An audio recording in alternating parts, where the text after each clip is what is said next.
আসসালামু আলাইকুম। আপনারা দোয়া একসাথে নির্বাচন করতেছি। এই আসনে আমি শাপলা কলিক মার্কায় নির্বাচন করতেছি এবং আমার বাড়ি ফকিরখালী, তো জানেন এই এলাকারই সন্তান। এই এলাকার সমস্যা সুবিধা অসুবিধা কি আমি জানি।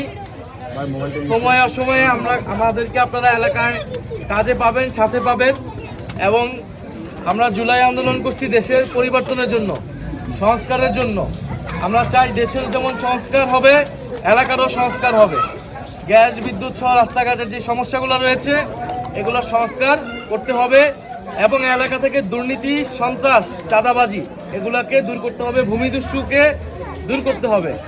তো এলাকার সন্তান হিসেবে, নতুন প্রজন্ম হিসেবে আমাদেরকে সুযোগ দিবেন। আমরা ইনশাল্লাহ আপনাদেরকে হতাশ করব না। আমরা যে প্রতিশ্রুতি দিচ্ছি সেটা আমরা পালন করব ইনশাল্লাহ। শাপলা কলিক মার্কাটা নতুন, কিন্তু মার্কাটা সবাইকে বলতে হবে, সবাই অলরেডি জানে। আপনারা একটু আশেপাশে পাড়া মহল্লা মা বোনদেরকে একটু বলবেন শাপলা কলির কথা এবং আমাদের 11 দলীয় কথা, এনসিপির কথা। দোয়া রাখেন। আসসালামু আলাইকুম।